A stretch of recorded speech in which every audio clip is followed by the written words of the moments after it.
Hello friends, welcome to Ideo Lab Systems. मैं हूं आपका दोस्त क्लाउडी टिरेन।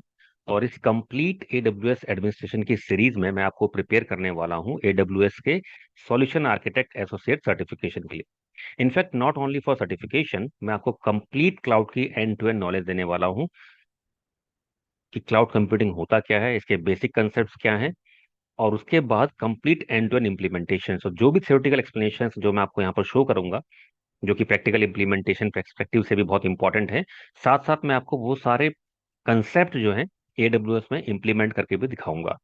ठीक है। तो अगर आप एक बिगिनर हैं या एंट्री लेवल पे हैं, क्लाउड पढ़ना चाहते हैं, सीखना चाहते हैं और क्लाउड में अपना कैरियर बनाना चाहते हैं, क्लाउड की कुछ टर्म्स आपने सुनी है, क्लाउड की थोड़ी बहुत नॉलेज आपको है या फिर नहीं भी है, या फिर आप एक एंट्री लेवल पे जॉब कर रहे हैं, मिड लेवल पे जॉब कर रहे हैं या फिर एडवांस लेवल पे जॉब कर रहे हैं, तो ये पूरी सीरीज आपके लिए बहुत हेल्पफुल होने वाली है, क्योंकि मैं इसमें आपको complete end to end AWS के कंसेप्ट बताने वाला हूँ। In fact not only about AWS, complete cloud computing के end to end concept Hindi में समझाने वाला हूँ विद द प्रैक्टिकल इम्प्लीमेंटेशंस।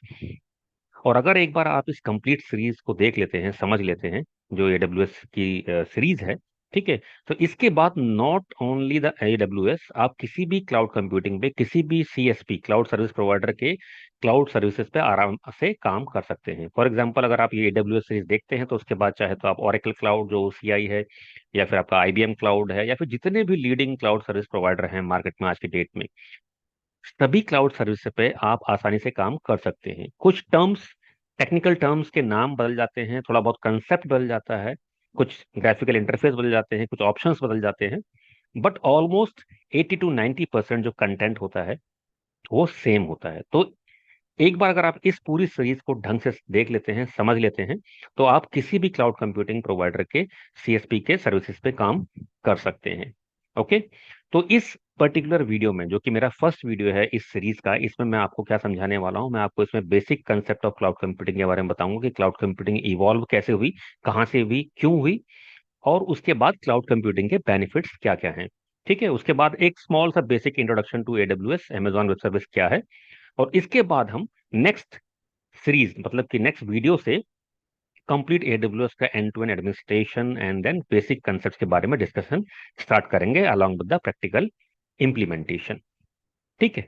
तो अभी हम स्टार्ट करते हैं पहला पार्ट। सो सबसे पहले हमने क्या कहा कि क्लाउड कंप्यूटिंग। ओके, तो कंप्यूटिंग का मतलब क्या होता है? दैट मीन्स कि आप कुछ प्रोसेसिंग कर रहे हैं और उसके बाद आपको कुछ डिजायर्ड आउटपुट मिल रहा है।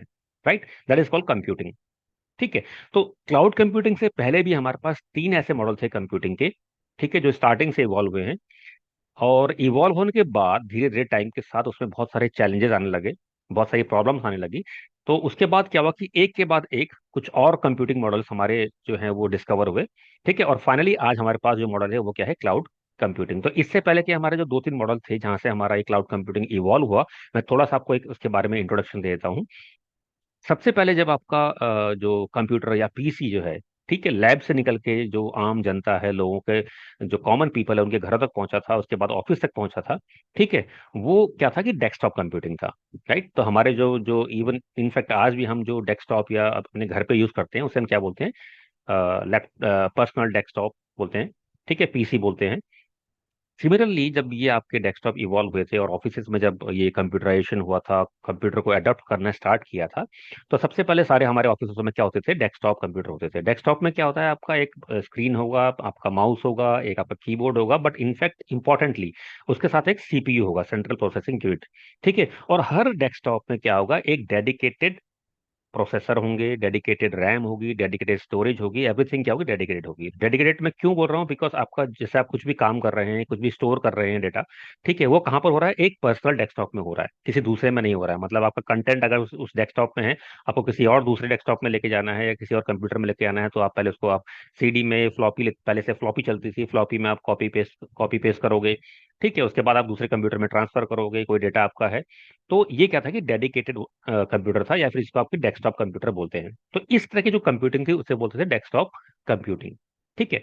तो हुआ क्या कि जब ये कंप्यूटर इवॉल्व हुआ, डेस्कटॉप कंप्यूटिंग इवॉल्व हुई, उसके बाद जब ये ऑफिस में पहुंची, तो अगर आपके ऑफिस में कुछ लिमिटेड नंबर के लोग हैं और सबको आपने डेडिकेटेड पीसी दिया हुआ है, तो वहां तक तो ये ठीक था। लेकिन जैसे जैसे आपकी ऑर्गेनाइजेशन ने ग्रो करना स्टार्ट किया, आपके नंबर ऑफ एम्प्लॉयज बढ़ने शुरू किए, तो आपके नंबर ऑफ पीसी और डेस्कटॉप भी बढ़ते जाएंगे। राइट। अब ये क्या है कि ये डेडिकेटेड मॉडल है, हर एक बंदे के पास अपना एक पीसी है, हर बंदा अपना डेडिकेटेडली पीसी पे काम कर रहा है, तो आपकी जो कॉस्ट होगी, क्योंकि हर कंप्यूटर, हर डेस्कटॉप की अपनी मेमोरी है, रैम है, फिजिकल स्टोरेज है, बाकी सारे कॉन्फ़िगरेशन है, तो हर पीसी की जो कॉस्ट थी वो बहुत ही हाई हो रही थी। प्लस हाई कॉस्ट के अलावा इनकी मेंटेनेंस भी बहुत हाई थी। आपको हर डेडिकेटेड डेस्कटॉप के लिए सॉफ्टवेयर चाहिए, लाइसेंस चाहिए, और इतने सारे डेस्कटॉप की मेंटेनेंस करना एक बहुत बड़ा चैलेंज था। पैसा तो आपका जा ही रहा है, आपकी लाइसेंसिंग में, फीस में जा रहा है, उसके साथ साथ जो वन टाइम कॉस्ट में जा रहा है, लेकिन जो मेन चैलेंज था वो था आपका मेंटेनेंस का। इतने सारे डेस्कटॉप पीसीस का throughout the organization maintenance इतना आसान नहीं था, बहुत टफ था, और उसमें बहुत पैसा भी खर्च हो रहा था। ठीक है। तो इस समस्या से, इस प्रॉब्लम से निपटने के लिए एक उसके बाद एक नया नेक्स्ट मॉडल जो आपका आइडेंटिफाई हुआ, वो था क्लाइंट सर्वर कंप्यूटिंग। तो क्लाइंट सर्वर कंप्यूटिंग क्या था, उसमें बहुत स्ट्रेट फॉरवर्ड नाम से क्लियर है, क्लाइंट एंड सर्वर, मतलब कि बहुत सारे क्लाइंट है वो एक सर्वर से कनेक्टेड हो रहे हैं। सर्वर हम क्यों कर रहे हैं, बिकॉज वो आपके रिक्वेस्ट सर्व कर रहा है। ठीक है। तो अब क्या हुआ कि जो हम डेडिकेटेड जो डेस्कटॉप यूज कर रहे थे, जिसमें हमारे डेडिकेटेड रैम, स्टोरेज, प्रोसेसर वगैरह थे, वो सारा कहाँ ट्रांसफर हो गया, एक सेंट्रलाइज सर्वर में। ठीक है। तो एक बहुत बड़ा सर्वर होता था, जो कि बहुत पावरफुल सर्वर होगा, जिसमें बहुत हाई हाई कैपेसिटी के डिवाइसेस लगे होंगे। ठीक है। उसके बाद क्या होगा, एक थिन क्लाइंट होगा, मतलब जो क्लाइंट है आपके, फिर उनका क्या होगा कि डेडिकेटेड सीपीयू नहीं होगा, मतलब dedicated RAM, dedicated processor, dedicated storage नहीं होगा। वो सारा कहाँ शिफ्ट हो जाता, आपके सेंट्रलाइज सर्वर पे। तो क्लाइंट क्या होता था कि एक सिंपल थिन क्लाइंट होता था।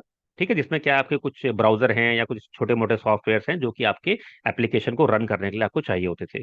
और हर क्लाइंट सर्वर से कनेक्ट होता था, और उसके बाद वो अपने रिक्वेस्ट को प्रोसेस करता था। इससे क्या होता था कि आपका डेटा भी सेंट्रलाइज हो गया था, कि मतलब आपका डेटा जो है इनफैक्ट नॉट किसी हर पीसी में होने के अलावा, एक एक पीसी में के अलावा आपका क्या हो गया कि वो एक सेंट्रलाइज सर्वर में स्टोर होने लग गया था। रीचेबिलिटी आपकी बढ़ गई थी, आप किसी भी पीसी से उस डेटा को एक्सेस कर सकते थे।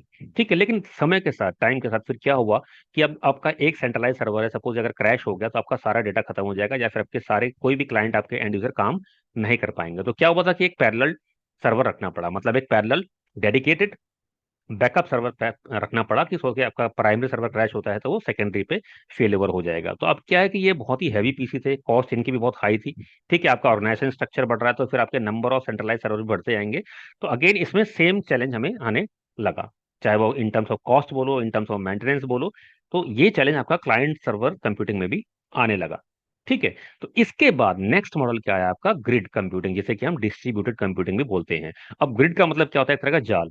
और डिस्ट्रीब्यूटेड क्या मतलब होता है कि जो कि आपका फैला हुआ है।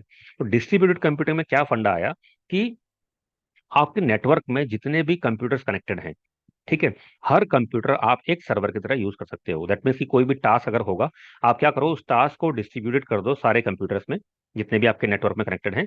और हर पीसी, ये जो आपका सर्वर कनेक्टेड है, हर एक पीसी क्या करेगा, अपना अपना एक डेडिकेटेडली काम करेगा, प्रोसेस करेगा, और लास्ट में क्या होगा कि सारे पीसी मिल करके रिजल्ट को अलग अलग एक सेंट्रलाइज सर्वर को देंगे, और सेंट्रलाइज सर्वर क्या करेगा, उस रिजल्ट को कंबाइन करके आउटपुट जो है वो एंड यूजर को दे देगा। राइट। तो इसका मतलब क्या है, मतलब सिंपल सा फंडा ये है कि सपोज मैं आपको एग्जांपल दूं, अगर अगर कोई एक आदमी किसी काम को 10 दिन में करता है, और अगर एक की बजाय 10 आदमी ले आता हूं, तो हो सकता है कि वो काम एक दिन में खत्म हो जाए। तो यही फंडा यहाँ पर था। कोई आपका प्रोग्राम है, कोई जॉब है, जिसको आप अगर एक पीसी में रन करते हो, और अगर, तो जितना टाइम लगेगा, और मैं से कंपेयर करूं कि अगर मैं ग्रिड कंप्यूटिंग में उसी काम को अगर मैं 10 कंप्यूटर से करवाता हूं, तो क्या होगा कि वो काम जो जॉब होगा ना, वो स्प्लिट हो जाएगा डिफरेंट कंप्यूटर के बीच में। तो हर एक कंप्यूटर अपना अपना जॉब का काम करेगा, और लास्ट में क्या होगा, हर एक कंप्यूटर एक सेंट्रलाइज कंप्यूटर को आउटपुट देगा, और वो आउटपुट लास्ट में सेग्रीगेट होकर एंड यूजर को मिल जाएगा। तो इससे प्रोसेसिंग क्या हो गई, बहुत फास्ट होने लग गई थी।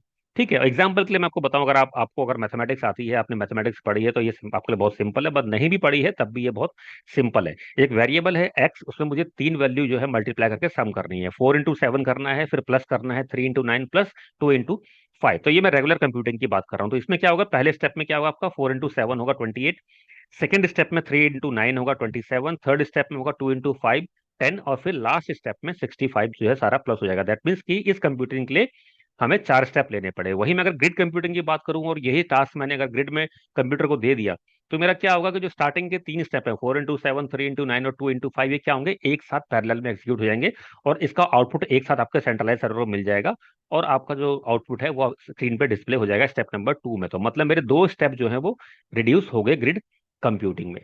ठीक है। बट अगेन फिर भी इसमें क्या चैलेंज आया कि इसका जो टर्मिनोलॉजी थी कि जो इसको जो एक मैनेज करने का जो प्रोसेस था, एक सेंट्रलाइज कंप्यूटर होगा, वो फिर आपके सारे मल्टीपल कंप्यूटर जो ग्रिड में है उन सबसे कांटेक्ट करेगा, उन सबको टास्क डिवाइड करेगा, उसके बाद सारे अपने टास्क करके वापस आपके सेंट्रलाइज कंप्यूटर को देंगे, तो इसमें भी बहुत सारे चैलेंजेस आने लगे। कॉस्ट डेफिनेटली थी, बट साथ साथ क्या हुआ कि अब इतना बड़ा नेटवर्क है, आपके नेटवर्क में इतने सारे कंप्यूटर हैं, सेंट्रलाइज कंप्यूटर आपका सारे कंप्यूटर से कांटेक्ट कर रहा है, बाई चांस अगर आपने सेंट्रलाइज कंप्यूटर ने एक टास्क जो है डिवाइड करके मल्टीपल कंप्यूटर्स को दिया, किसी भी कंप्यूटर से उसका कनेक्शन डिस्कनेक्ट हो गया नेटवर्क की वजह से, या वो पीसी फेल हो गया, क्रैश हो गया, और अगर सेम सिचुएशन मल्टीपल कंप्यूटर के साथ हो गई, तो फिर क्या होता था कि आपका जो प्रोसेसिंग हो रही है, ठीक है, वो थोड़ा उसमें क्या प्रॉब्लम आ रही थी, आपका फिर डेटा क्या हो जाएगा, या तो इनकंसिस्टेंट हो जाएगा, या फिर आपका प्रोसेसिंग में टाइम लगेगा, रिकवरी में टाइम लगेगा, तो इस तरह के बहुत सारे चैलेंजेस आपके ग्रिड कंप्यूटिंग में भी आने लग गए थे। ठीक है, तो इसके बाद जो सबसे बिगेस्ट चैलेंज हम कहें कि इन सारे तीनों मॉडलों में था, वो क्या था, हार्डवेयर एंड सॉफ्टवेयर से रिलेटेड। पहला आपका इंफ्रास्ट्रक्चर, सेकंड आपकी कॉस्ट, ठीक है, capital expenditure, and third is the maintenance operations expenditure. तो इंफ्रास्ट्रक्चर कॉस्ट अगर मैं बोलूँ तो जैसे मैंने कहा डेस्कटॉप कंप्यूटिंग थी आपकी पहले, और उसके बाद फिर आपकी जो भी ग्रिड कंप्यूटिंग आई, या फिर उसके बाद आपकी जो भी कंप्यूटिंग आई, ठीक है, इन सारे कंप्यूटिंग में क्या हुआ, क्लाइंट सर्वर मॉडल का जो कंप्यूटिंग था, इन सारे में क्या हुआ कि इन सबके लिए इंफ्रास्ट्रक्चर बहुत हाई चाहिए था, मतलब आपकी डेडिकेटेड बिल्डिंग होगी जहां पर आपके सारे सर्वर होंगे, कंप्यूटर होंगे, फिर आप उनको खरीदने में अपनी पैसा खर्च करोगे, लाइसेंसिंग में, सॉफ्टवेयर के लाइसेंसिंग में पैसा खर्च करोगे, उसके बाद वन टाइम के बाद उनकी मेंटेनेंस कंटिन्यूस चलती रहेगी। राइट, तो आप देखो, अगर सोच के देखो, अगर आपका एक, सपोज करो कि आपका एक डेटा सेंटर है, अगर आपको डेटा सेंटर का कंसेप्ट पता है, ठीक है, स्मॉल, तो वहां पर क्या होता है, आपके सारे सर्वर्स होते हैं, एक बिल्डिंग होती है, उस बिल्डिंग में आपकी सिक्योरिटी भी होगी, सिक्योरिटी के साथ उस बिल्डिंग में आपके एम्प्लॉयज भी होंगे, एसी भी होगा, इलेक्ट्रिसिटी भी चाहिए आपको, कूलिंग प्रॉपर चाहिए, राइट, उसके बाद आपके सारे सर्वर्स होंगे, उन सर्वर्स में सॉफ्टवेयर होंगे, राइट, तो आपको क्या चाहिए, एम्प्लॉय भी है, एम्प्लॉय की सैलरी भी है, हार्डवेयर भी है, उनकी मेंटेनेंस भी है, कंटिन्यूस मेंटेनेंस भी है, एसी इलेक्ट्रिसिटी का बिल भी है, सिक्योरिटी का बिल भी है, तो इस तरह के बहुत सारे इंफ्रास्ट्रक्चर और मेंटेनेंस और one time cost related challenges थे जो कि एक कंपनी को बेयर करना पड़ता था। और ये प्रॉब्लम सबसे बड़ी तब थी जब आप एक डेडिकेटेड आईटी कंपनी नहीं हो। फॉर एग्जांपल अगर मैं बोलूँ कि इंश्योरेंस कंपनी है, तो आज की डेट में हर ऑर्गेनाइजेशन जो है ऑटोमेटेड है, automated in the sense digital है, ठीक है, डिजिटली सारे ट्रांजेक्शंस होते हैं, सारे आपके एप्लीकेशन के थ्रू होते हैं। तो बट अगर मैं इंश्योरेंस कंपनी की बात करूं तो उसका एक्चुअल बिजनेस क्या है, इंश्योरेंस है, आईटी नहीं है। बट लेकिन क्या होता था कि अब एक इंश्योरेंस कंपनी भी है, उसको अगर डिजिटली जाना है तो वो अपना एक डेडिकेटेड डेटा सेंटर बनाएगा, या फिर हो सकता है कि वो किसी से किराए पर ले लेगा, या फिर हो सकता है कि किसी से रेंटल बेसिस पे भी ले सकता है। बट लेकिन स्टिल उसको क्या करना पड़ता था कि पूरा एक एंड टू एंड मैनेजमेंट करना पड़ता था, सारा डेटा सेंटर का, सारी अपनी इंश्योरेंस रिलेटेड एप्लीकेशंस का, अपने इंजीनियर्स हायर करने पड़ते थे आईटी से रिलेटेड। ठीक है, तो एक डेडिकेटेड डिपार्टमेंट बनाना पड़ता था, जिस डिपार्टमेंट के लिए इतनी हैवी इन्वेस्टमेंट होती थी कि आप उसको कैलकुलेशन करने बैठेंगे तो आप उसको सोच भी नहीं सकते कि इतना इतना हाई कैलकुलेशन होगा। ठीक है, तो अब ये सारे जो चैलेंजेस थे, इन सब से निपटने के लिए एक फाइनल मॉडल हमारे पास जो आया, ठीक है, वो था क्लाउड कंप्यूटिंग।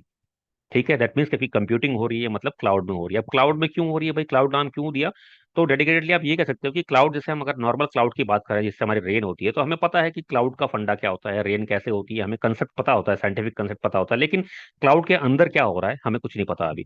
हमारे अगर हम कहें कि आसमान में क्लाउड आ रखे हैं, बट क्लाउड के अंदर चल कर रहा है, ठीक है, रेन होगी, दैट इज फाइन, वो हमें पता है रेन होगी, ठीक है, बट लेकिन उसके अंदर एक्चुअल प्रोसेसिंग क्या हो रही है, no one aware about that one, scientist के अलावा। अगर हम एक नॉर्मल नॉर्मल बात करें, ठीक है, आम जनता की बात करें, ठीक है, तो they are not aware about that one. Simple funda यहाँ पर क्लाउड कंप्यूटिंग का भी, आपकी कंप्यूटिंग कहाँ हो रही है, क्लाउड में हो रही है। क्लाउड क्या है, आपका एक डेटा सेंटर है जो कि एक सीएसपी यानी कि क्लाउड सर्विस प्रोवाइडर रन कर रहा है। आप क्या कर रहे हो, उससे सिंपल सारी सर्विसेज ले रहे हो। तो इससे क्या होगा, मेरी जितनी भी जो जो जो चैलेंजेस थे जो हमने पिछले स्लाइड में डिस्कस किए, सॉफ्टवेयर के कैपेक्स से रिलेटेड, ओपेक्स से रिलेटेड, मेंटेनेंस हो गया, आपका वन टाइम कॉस्ट हो गया, ठीक है, इंफ्रास्ट्रक्चर की कॉस्ट होगी, ये सारी कॉस्ट हाइड हो जाएगी। हाइड कैसे होगी, क्योंकि मेरा जो डेटा सेंटर है ना, इसको कौन मैनेज कर रहा है, इसको एक क्लाउड सर्विस प्रोवाइडर मैनेज कर रहा है। और मैं क्या करूंगा, मेरे को जो जो सर्विसेज चाहिए वो सारी सर्विसेज मैं उस क्लाउड सर्विस प्रोवाइडर से ले लूंगा, फिर वो चाहे हार्डवेयर की हो चाहे वो सॉफ्टवेयर की हो।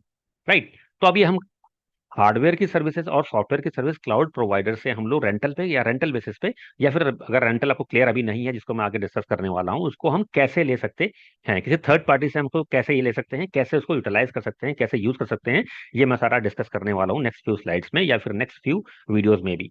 ठीक है, तो क्लाउड कंप्यूटिंग का मॉडल भी क्या था आपका, एक तरह से क्लाइंट सर्वर आर्किटेक्चर बेस पे ही था।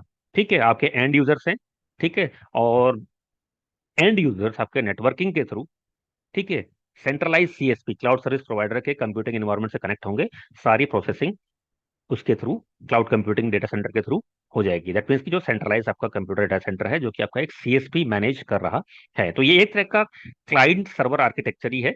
बट डिफरेंस क्या आ रहा है कि यहाँ पर आपका जो क्लाउड कंप्यूटिंग का इन्वायरमेंट है, जो डेटा सेंटर है आपका, वो एक क्लाउड सर्विस प्रोवाइडर मैनेज कर रहा है, और वहां से आप सर्विसेज क्या कर रहे हो, रेंटल बेसिस पे ले रहे हो। रेंटल बेसिस पे मतलब जैसे हमारे बिजली के बिल आते हैं, इलेक्ट्रिसिटी के बिल आते हैं, और हमारे जो बाकी सारे बिल आते हैं, पानी का बिल आता है, ठीक है, मोबाइल का बिल आता है, ऐसे ही हम क्या करते हैं कि हम क्लाउड कंप्यूटिंग में डिफरेंट सर्विसेज क्या है, रेंटल बेसिस पे ले सकते हैं, और जितना हमने यूटिलाइज किया उसके बेसिस पे हम क्या कर सकते हैं, पेमेंट कर सकते हैं। तो ये मॉडल था आपका क्लाउड कंप्यूटिंग का।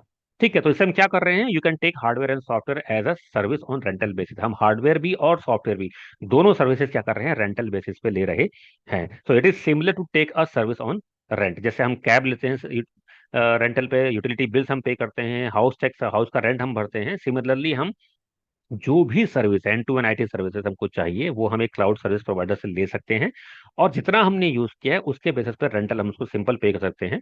ठीक है, तो इससे एक बेनिफिट ये भी आया कि जो डिजिटल था, डिजिटल मॉडल होता है आईटी का, वो ठीक है, वो मास लेवल पे आपके पब्लिक तक पहुंचने स्टार्ट हुआ। और आज की डेट में अगर आप देखेंगे तो एक छोटा वेंडर भी है, एक छोटा शॉप ओनर भी चला है, तो उसका सारा का सारा बिजनेस क्या है, डिजिटल है। राइट, वो कैसे पॉसिबल हुआ, वो इसलिए पॉसिबल हुआ क्योंकि हमारे पास जो क्लाउड कंप्यूटिंग का मॉडल आया, रेंटल बेसिस का मॉडल आया, उसने इस सर्विसेज को इतना चीप कर दिया, इतना सस्ता कर दिया, कि एक छोटा सा छोटा बिजनेसमैन, एक छोटा सा छोटा दुकानदार भी आसानी से डिजिटली अपना बिजनेस को चला सकता है। अब ये कैसे चला सकता है, और उसका रेंटल मॉडल क्या होता है, पेमेंट कैसा होता है, ये हम सारा इस वीडियो में और नेक्स्ट सीरीज के वीडियोस में डिस्कस करने वाले हैं। ठीक है, तो नाउ अगर हम क्लाउड कंप्यूटिंग पे आए, तो क्लाउड कंप्यूटिंग हम क्या बोल सकते हैं, cloud computing is the on demand delivery of IT resources over the internet with पे एज यू गो प्राइसिंग। ठीक है, ऑन डिमांड डिलीवरी हम क्यों बोल रहे हैं, जब हमें जरूरत पड़ेगी, और IT resources over the internet, तो हम क्या कर रहे हैं, सारे आईटी रिसोर्सेज हम इंटरनेट के थ्रू यूज कर रहे हैं। Right, so this is one of the major point. अगर आपको क्लाउड कंप्यूटिंग यूज करनी है तो आपका इंटरनेट कनेक्शन होना चाहिए। ठीक है, और पे एज यू गो प्राइसिंग पे मतलब जितना आप यूटिलाइज कर रहे हो उतना आपको पेमेंट करना है, सिंपल। ठीक है, now instead of buying, owning and maintaining physical data centers and servers, you can access technology services such as computing power, storage and databases on an as needed basis from a cloud service provider. ये सारा वही है जो मैंने अभी तक discuss किया है, एक क्लाउड सर्विस प्रोवाइडर है, सारा डेटा सेंटर वो मैनेज कर रहा है। दैट मीन्स की सारी कॉस्ट जो है आपकी, इंफ्रास्ट्रक्चर, कैपेक्स, ओपेक्स, सारी वो सब्स्यूम किसने कर ली है, क्लाउड सर्विस प्रोवाइडर ने कर ली है। आप क्या कह रहे हैं कि भाई जितना मेरे को चाहिए उतना मैं रेंटल बेसिस पे ले लूंगा। ठीक है, अदरवाइज पहले क्या था, जब ये डेडिकेटेड डेटा सेंटर थे तो बड़ी बड़ी ऑर्गेनाइजेशन जो है उनके लिए तो पॉसिबल था, डेटा सेंटर अपना बनाते थे, सॉफ्टवेयर लेते थे, हार्डवेयर लेते थे, अपना बिजनेस को उन्होंने आईटी पूरा डिजिटली कन्वर्ट कर लिया। बट जो मिड स्केल लेवल के बिजनेसमैन है, या छोटे दुकानदार हैं, छोटी शॉप ओनर हैं, उनके लिए इतना बड़ा खर्चा करना आसान नहीं था, इतना बड़ा सेटअप करना। ठीक है, जो कि क्लाउड कंप्यूटिंग की वजह से पॉसिबल हो चुका है। ओके, ना अगर हम क्लाउड कंप्यूटिंग के मॉडल्स की बात करें, ठीक है, अब मैंने आपसे कहा कि हम क्लाउड कंप्यूटिंग में क्या करते हैं, सॉफ्टवेयर और हार्डवेयर दोनों एज ए सर्विसेज ले सकते हैं। मतलब चाहे हमें सॉफ्टवेयर रेंटल बेसिस पे चाहिए, चाहे हमें हार्डवेयर रेंटल बेसिस पे चाहिए, हम कुछ भी ले सकते हैं। ठीक है, तो इस रेंटल बेसिस के मॉडल को तीन पार्ट में डिवाइड कर दिया। एक था SaaS, software as a service. Second था PaaS, PaaS, platform as service, या पास, समटाइम इसे हम पास भी बोलते हैं या पैस भी बोल सकते हैं। और थर्ड है आईएएस। ठीक है, वो है इंफ्रास्ट्रक्चर एज ए सर्विस। नाम से ही एकदम ऑलमोस्ट क्लियर है। अगर हम बात करें SaaS, which is a software as a service, तो सॉफ्टवेयर एज ए सर्विस क्या होता है, end to end subscription based model होता है।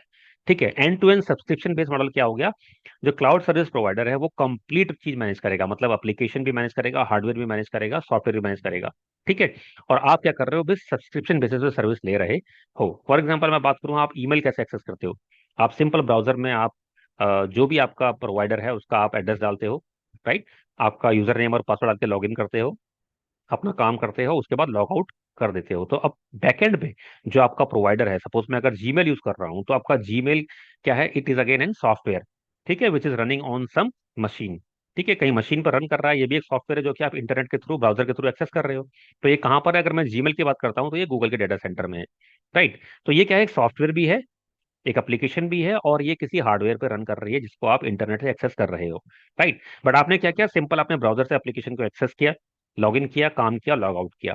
राइट, बट ये किस सॉफ्टवेयर में डेवलप है, किस, ये एप्लीकेशन जो है ये किस सॉफ्टवेयर में डेवलप है, किस लैंग्वेज में डेवलप है, कहाँ पर डिप्लॉयड है, किस डेटा सेंटर में है, कहाँ पर आपका डेटा सेव हो रहा है, क्योंकि आपके ईमेल्स हैं, आपकी ईमेल्स में बहुत सारा डेटा अटैचमेंट होता है, ईमेल्स में टेक्स्ट होता है। तो आपका डेटा जो है ईमेल का, वो कौन से स्टोरेज में, कौन से हार्डवेयर में स्टोर हो रहा है, कौन से डेटा सेंटर में स्टोरेज हो रहा है, आपके पास कोई भी इंफॉर्मेशन नहीं है। आप क्या कर रहे हो, सिंपल आप लॉग इन कर रहे हो, काम कर रहे हो और लॉग आउट कर रहे हो। तो ये क्या हो गया, ये आपका SaaS मॉडल हो गया, जो कि क्या है, आपका सब्सक्रिप्शन बेस्ड सर्विसेज है। तो सारी एप्लीकेशन, हार्डवेयर, सॉफ्टवेयर कौन मैनेज कर रहा है, इस केस में गूगल मैनेज कर रहा है, राइट। तो यहाँ पर गूगल आपका सर्विस प्रोवाइडर हो गया, क्लाउड सर्विस प्रोवाइडर हो गया, और आपने गूगल से सब्सक्रिप्शन बेस्ड सर्विसेज ली हुई है। तो ये मॉडल हो गया आपका SaaS, जहां पर कि एंड टू एंड जो एप्लीकेशन, हार्डवेयर, सॉफ्टवेयर का मैनेजमेंट आपका कौन कर रहा है, एंड यूजर कर रहा है, मतलब क्लाउड सर्विस प्रोवाइडर कर रहा है। सेकंड मॉडल हो गया प्लेटफॉर्म एज अ सर्विस। तो इसका नाम क्या है, प्लेटफॉर्म। तो प्लेटफॉर्म का मतलब होता है हार्डवेयर प्लस सॉफ्टवेयर। तो मतलब प्लेटफॉर्म एज अ सर्विस बोल रहा हूं, तो मतलब हम क्या ले रहे हैं रेंट पे, हार्डवेयर भी हम ले रहे हैं और सॉफ्टवेयर भी हम क्या कर रहे हैं, रेंटल बेसिस पर ले रहे हैं। लेकिन एप्लीकेशन और रिस्पेक्टिव डेटा हम मैनेज कर रहे हैं अपना। ठीक है, बहुत बार कंसर्न्स होते हैं ऑर्गेनाइजेशंस के, ठीक है भाई हम सॉफ्टवेयर और हार्डवेयर तो ले लेंगे, बट लेकिन मेरा जो डेटा है या फिर मेरी जो एप्लीकेशन है, that is my personal data. ठीक है ना, मेरे अपनी पॉलिसीज हैं, मेरी अपनी पर्सनल एप्लीकेशंस हैं, तो मैं उसको खुद मैनेज करूंगा। तो ठीक है, उस केस में क्या होता है, हम क्या करते हैं, सिर्फ प्लेटफॉर्म एज ए सर्विस ले लेते हैं। मतलब हमने हार्डवेयर भी क्लाउड सर्विस प्रोवाइडर से ले लिया, प्लस सॉफ्टवेयर भी हमने क्लाउड सर्विस प्रोवाइडर से ले लिया। ठीक है, लेकिन जो एप्लीकेशन है मेरी, वो मैं खुद मेंटेन कर रहा हूँ। ठीक है, और जो मेरा डेटा है वो भी मैं खुद मेंटेन कर रहा हूँ। तो ये मेरा मॉडल हो गया प्लेटफॉर्म एज अ सर्विस। ठीक है, और इस केस में हम क्या करेंगे, जो CSP है, क्लाउड सर्विस प्रोवाइडर है, वो क्या मैनेज कर रहा है, हार्डवेयर प्लस सॉफ्टवेयर। थर्ड हमारा क्या है, IaaS, which is infrastructure as a service. नाम से ही क्लियर है, इंफ्रास्ट्रक्चर, दैट मीन्स की हार्डवेयर। तो यहाँ पर मैं क्या ले रहा हूँ, सिर्फ हार्डवेयर ले रहा हूँ रेंटल बेसिस पे, और बाकी मेरा जो एप्लीकेशंस हैं या डेटा है और जो मेरा सॉफ्टवेयर है, वो मैं अपने खुद लेके आ रहा हूँ। सिंपल, मैंने क्या किया, हार्डवेयर एज ए सर्विस ले लिया, उसके बाद अपना सॉफ्टवेयर इंस्टॉल किया और अपनी एप्लीकेशन और डेटा को मैं मेंटेन कर रहा हूँ। ठीक है, और ये मॉडल बहुत जगह पे इसलिए भी यूटिलाइज होता है कि जब क्या है कि अभी हम धीरे धीरे, बहुत सारे ऑर्गेनाइजेशन ऐसे हैं जो क्लाउड पे ट्रांसफर हो चुके हैं, बहुत सारे ऐसे हो रहे हैं जो क्लाउड पे ट्रांसफर हो रहे हैं।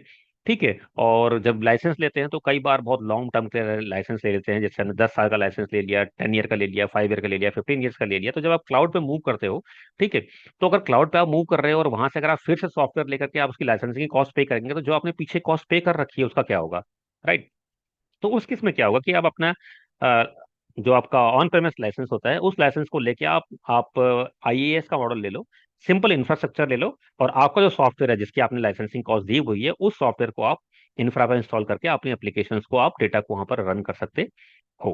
ठीक है, और अगर किसी और रीजन से भी आपके कुछ सिक्योरिटी कॉन्स्टेंट है, जहां पर आप कहते हैं कि नहीं भाई, मेरा कंप्लीट सॉफ्टवेयर जो है, जो एप्लीकेशन है, डेटा है, मैं रखूंगा और सिर्फ मैं हार्डवेयर जो है एज ए सर्विस ले लूंगा, तो उस केस में भी आप इंफ्रास्ट्रक्चर एज ए सर्विस में सिंपल हार्डवेयर आप रेंटल पे ले सकते हैं। तो ये मॉडल जो आपको दिखा रहा है, ये कंप्लीटली दिखा रहा है कि कौन सी, किस मॉडल में किसकी रिस्पॉन्सिबिलिटी क्या होती है, किसकी, मतलब एक तो हो गया क्लाउड सर्विस प्रोवाइडर जो आपका सर्विस दे रहा है, दूसरे आप हो गए जो कि सर्विसेज ले रहे हो। तो अगर हम SaaS की बात करें, तो कंप्लीट एंड टू एंड कौन मैनेज करता है, CSP मैनेज करता है। तो जितना भी रेड है आपका SaaS मॉडल में, ये कंप्लीटली आपका जो है क्लाउड सर्विस प्रोवाइडर मैनेज कर रहा है। जहां पर मैं प्लेटफॉर्म की बात करता हूं, तो वहां पर आपका जो सॉफ्टवेयर है और हार्डवेयर है जो हम रेंटल पे ले रहे हैं, वो आपका मैनेज करता है कौन है, CSP मैनेज करता है, और आपका, आप क्या करेंगे, एप्लीकेशन और डेटा को मेंटेन करेंगे। जब हम इंफ्रा की बात करते हैं, तो इंफ्रास्ट्रक्चर का जो आपका जो आपने रेंटल बेसिस पे लिया हुआ है, उसको मैनेज करेगा CSP। बाकी आपका जो मिडिलवेयर सॉफ्टवेयर है, रन टाइम आपके जो डेटा है, एप्लीकेशंस हैं, और ऑपरेटिंग सिस्टम है, बिकॉज ऑपरेटिंग सिस्टम भी क्या होता है, एक सॉफ्टवेयर है। अगर हम लाइनक्स की बात करें, विंडोज की बात करें, तो ये भी एक सॉफ्टवेयर है जो कि हम एक हार्डवेयर पे इंस्टॉल करते हैं। तो सारा सॉफ्टवेयर हो गया एंड टू एंड, और एप्लीकेशन डेटा आप मैनेज करेंगे इन IaaS, और केवल इंफ्रास्ट्रक्चर जो होगा वो CSP मैनेज करेगा। ठीक है, तो अब हमारे एडवांटेज क्या हो गए क्लाउड कंप्यूटिंग के, पे एज यू गो, मतलब सिंपल, जितना आपने यूटिलाइज किया है उसका आप पेमेंट करो। ठीक है, और उसके बाद आपको एक्स्ट्रा पेमेंट करने की जरूरत नहीं है। फॉर एग्जांपल, जैसे मैं बोलूँ आपको कि आपने एक, सपोज करो कि वर्चुअल मशीन है, एक आपने रेंटल बेसिस पे ले ली है, तो आपने जब अपना काम कर रहे हैं, अगर आपके, सपोज करो कि आपकी एक छोटा बिजनेस है जो कि दिन में 9 घंटे 10 घंटे चलता है, रात को बंद हो जाता है, तो आप दिन के 9-10 घंटे, जब आपका बिजनेस चल रहा है, उस घंटे 9-10 घंटे के लिए आप वर्चुअल मशीन को आप रन करिए, और जब आपका काम खत्म होता है तो आप वर्चुअल मशीन को डाउन कर दीजिए। तो जितनी देर आपकी मशीन डाउन रहेगी, तो आपका उसका कोई भी रेंटल पे नहीं करना पड़ेगा, क्योंकि आपने सारे रिसोर्सेज जो है वो रिलीज कर दिए हैं। ठीक है, स्टॉप गैसिंग कैपेसिटी। अब क्या होता है कि पहले हमारे डेडिकेटेड डेटा सेंटर थे, अब डेडिकेटेड डेटा सेंटर में अगर आपको कुछ हार्डवेयर सॉफ्टवेयर परचेज करने हैं, जब आप सेटअप करने जा रहे हो, तो आपको कैपेसिटी एक गैस करनी पड़ती थी, या कैलकुलेट करनी पड़ती थी कि भाई मेरे कितना यूजर बेस है, कितना डेटा आएगा, कितना स्टोरेज होगा, कितनी मेरी बैंडविड्थ होगी, कितने मेरे को सर्वर चाहिए होंगे। ठीक है, ये सारी कैलकुलेशन करनी पड़ती थी। ठीक है, और उसके बाद भी अगर ये कैलकुलेशन खराब हो गई, बाई चांस आपने सेटअप कर दिया, आपको लगा कि नहीं यार स्टोरेज कम हो गई आपकी, मेमोरी कम पड़ रही है, प्रोसेसर कम पड़ रही है, सर्वर कम पड़ रहे हैं, तो फिर वो एडिशन आपका डेटा सेंटर पे करना एक बिग टास्क था। ठीक है, लेकिन जब आपका क्लाउड कंप्यूटिंग आ गया तो आपको इस कैपेसिटी को गेस करने की जरूरत ही नहीं है, क्योंकि आप सारी सर्विसेज रेंटल बेसिस पे ले रहे हैं। ठीक है, और जितनी आपको कैपेसिटी चाहिए वो डायनेमिकली आपकी रन टाइम पे बढ़ती जाती है। फॉर एग्जांपल आपने कहा मेरे पास आज 100 यूजर हैं, ठीक है, और मुझे इतनी बैंडविड्थ चाहिए, इतनी स्टोरेज चाहिए, इतने प्रोसेसर चाहिए, इतनी रैम चाहिए। कल को आपके यूजर 150 हो गए, तो जितना भी आपको इंक्रीज करना है कैपेसिटी, आप डायनेमिकली इंक्रीज कर सकते हो। ठीक है, विदाउट नोइंग और without any impact on your current application, कोई भी इम्पैक्ट उसमें नहीं होगा, और आपकी जो कैपेसिटी है वो इंक्रीज हो जाएगी। Increase speed and agility, speed आपकी बढ़ गई है, क्योंकि जहां अगर मैं बात करूं कि एक डेटा सेंटर को सेटअप करना है ऑन प्रेम, तो एक डेटा सेंटर को सेटअप करना कितना बड़ा टास्क है। एक बिल्डिंग खरीदनी है, बिल्डिंग आइडेंटिफाई करनी है, फिर उसको आपको पूरा सिविल वर्क कराना है, पूरा उसका सेटअप करना है, उसमें इलेक्ट्रिसिटी चाहिए, सिक्योरिटी की फिटिंग चाहिए, उसके बाद आप हार्डवेयर सॉफ्टवेयर परचेज करोगे, उसका इंस्टॉलेशन करोगे, रेगुलर मेंटेनेंस करोगे। ठीक है, और वहीं में अगर इंटरनेट, मैं आपके क्लाउड कंप्यूटिंग की बात करूं, वहीं अगर सपोज करो कि आपको एक डेटा सेंटर में आपको कोई एक वर्चुअल मशीन क्रिएट करनी है, तो विद इन ए सेकेंड्स आपकी वर्चुअल मशीन रेडी हो जाएगी। आपको सिंपली क्या करना है कि आपको एक रीजन सेलेक्ट करना है जहां पर आपको डेटा सेंटर क्रिएट करना है फ्रॉम द क्लाउड कंसोल। उसके बाद जब आप एक वीएम क्रिएट करेंगे तो जितना टाइम आपको लगेगा इनपुट देने में लगेगा। ठीक है, इनपुट देने के बाद आपको with in a few seconds आपकी वर्चुअल मशीन रेडी हो जाएगी। रियलाइज कॉस्ट सेविंग, कॉस्ट आपकी बहुत सेव हो रही है। गो ग्लोबल इन मिनट्स, आप ग्लोबली विद इन मिनट्स आ सकते हो। आप अगर आप सपोज कर आपका बिजनेस दिल्ली में रन कर रहे हो और आप अगर आपको ग्लोबली जाना है, तो आप विद इन ए सेकंड्स आप अपना किसी भी रीजन में डेटा सेंटर क्रिएट करके आप अपनी एप्लीकेशंस को ऑनलाइन डिजिटली कर सकते हो। रिमोट एक्सेस है, क्लाउड है, आप इंटरनेट के थ्रू कहीं से भी एक्सेस कर सकते हो। कॉम्पिटिटिव एज हो गया है। अब क्या है कि छोटे छोटे जो मीडियम स्केल बिजनेस थे या स्मॉल स्केल बिजनेस थे वो भी डिजिटली हो गए हैं, डिजिटली। तो वो भी क्या है कि एक कॉम्पिटिशन में मार्केट में आ गए हैं। ठीक है, कोलेबोरेशन एंड प्रोडक्टिविटी आपकी बढ़ गई है, क्योंकि इंटरनेट और क्लाउड कंप्यूटिंग आप अपने जो कंप्यूट है, रिसोर्सेस है, कहीं से भी यूज कर सकते हैं, कभी भी यूज कर सकते हैं। तो आप एक कोलेबोरेटिव वे में आसानी से काम कर सकते हैं टीम के साथ, और इससे आपकी प्रोडक्टिविटी भी बढ़ती जाती है। राइट नाउ अब हम बोले कि what is AWS cloud. Now आपको क्लाउड कंप्यूटिंग की पूरी क्लैरिटी हो गई है। तो एडब्ल्यूएस क्या है, ये भी एक क्लाउड सर्विस है। जो भी बेनिफिट्स हमने डिस्कस किए हैं वो सारे बेनिफिट्स आपको एडब्ल्यूएस में भी मिलते हैं। तो AWS provides on demand delivery of technology services through the internet with pay as you go pricing. So this is the same definition I have taken from the AWS documentation. तो AWS documentation से ही ये definition ली हुई है, और it is very clear now based on the discussion जो भी मैंने discuss किया है, कि ऑन डिलीवरी मैन एक टेक्नोलॉजी है जिसमें हम इंटरनेट के थ्रू पे एज यू गो प्राइसिंग के बेस पे हम सर्विसेज ले सकते हैं। The AWS cloud encompasses, okay, a broad set of global cloud based products that includes compute, storage, database, analytics, networking, mobile developer tools, management tools, IoT, security, and enterprise applications on demand available in seconds with pay as you go pricing. ठीक है, तो it's not about hardware, it's all along with the software and applications. आज की तारीख में IT के field में, digital के फील्ड में जितनी भी तरह के आपके हार्डवेयर हैं, जितने भी तरह के सॉफ्टवेयर हैं, एप्लीकेशंस हैं, ठीक है, सारी आपकी अवेलेबिलिटी है आपके क्लाउड कंप्यूटिंग प्लेटफॉर्म पे। आप कोई भी सर्विसेज, कोई भी सॉफ्टवेयर, कोई भी एप्लीकेशन जो है, आप आसानी से रेंटल बेसिस पे क्लाउड के थ्रू ले सकते हैं। ठीक है, एक एग्जांपल दिया हुआ है, with the AWS cloud you can spin up a virtual machine specifying the number of v CPU cores, memory, storage and other characteristics in seconds and pay for the infrastructure in per second increment only while it is running. तो जैसा मैंने कहा कि आप एक virtual machine को within a second create कर सकते हो। इनफैक्ट अगर मैं आपको अपने घर में बोलूंगा कि आपको एक एक वर्चुअल मशीन क्रिएट करनी है जिसमें आपको लिनक्स इंस्टॉल करना है, तो आप गेस करिए कितना टाइम लगेगा। आपकी एक मशीन है, आपको सॉफ्टवेयर लिनक्स का सॉफ्टवेयर चाहिए, उसको इंस्टॉलेशन में कितना टाइम लगेगा। ठीक है, तो अगर आप मैं क्लाउड की बात करूँ तो विद इन सेकंड्स आप एक लिनक्स या फिर विंडो मशीन क्रिएट कर सकते हैं विद इन फ्यू सेकंड्स। ठीक है, आपको देना क्या है, कुछ इनपुट देनी है, कितने कोड चाहिए, कितनी मेमोरी चाहिए, कितने स्टोरेज चाहिए। ठीक है, इस तरह की कुछ इन्फॉर्मेशन आप पास करेंगे, और आपकी जो वर्चुअल मशीन है वो विद इन सेकंड्स रेडी हो जाएगी।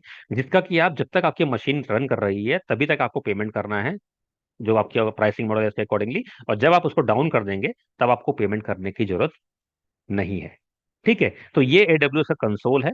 ठीक है, और एक्सेस कैसे करते हैं इसको, हम console.aws.amazon.com, इस पे आप जाएंगे तो यहाँ पर आप फ्री अकाउंट क्रिएट कर सकते हैं। और बहुत अच्छी बात यह है कि AWS, अगर मैं AWS की बात करूँ स्पेसिफिकली, तो AWS अपने फ्री टेयर में बहुत सारी सर्विसेज आपको देता है, जिससे कि आप आराम से अपने कहीं से भी आप एक पीसी लैपटॉप के थ्रू एप्लीकेशन इस कंसोल को एक्सेस करके रजिस्ट्रेशन करने के बाद आप अपनी हैंड्स ऑन प्रैक्टिस आसानी से कर सकते हैं। तो मैं जितनी भी एक्सरसाइज आपको आगे दिखाने वाला हूँ वो सारी आपके फ्री अकाउंट से दिखाऊंगा।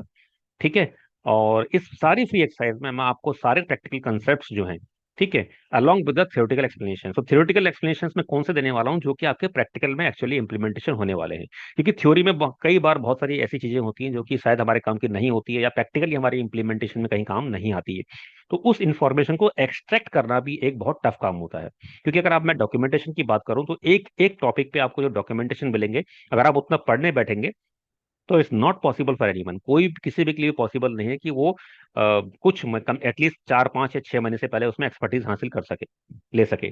ठीक है, बट मैं बात करूं कि अगर हमारे पास एक्सट्रैक्टेड कंटेंट है जो कि हमें रिक्वायर्ड है सिर्फ काम करने के लिए, प्रैक्टिकल एनवायरनमेंट में सपोर्ट में काम करने के लिए, एज ए एडमिनिस्ट्रेटर काम करने के लिए। ठीक है, तो वो सारी इन्फॉर्मेशन मैं आपके लिए एक्सट्रैक्ट करके जो ये सीरीज बना रहा हूँ वो सारी इन्फॉर्मेशन इसमें होगी, सिर्फ उतना ही थ्योरेटिकल डिस्कशन होगा, एंड देन उसका हम लोग क्या देखेंगे, उसका हम प्रैक्टिकल इंप्लीमेंटेशन देखेंगे। For so thanks you for watching this video, और अगर आपको ये लेक्चर इंटरेस्टेड लगा तो आप मेरे चैनल को सब्सक्राइब कर लीजिए, क्योंकि जल्दी ही मैं बाकी इस सीरीज के बाकी सारे वीडियोस भी पोस्ट करने वाला हूँ। Thank you very much.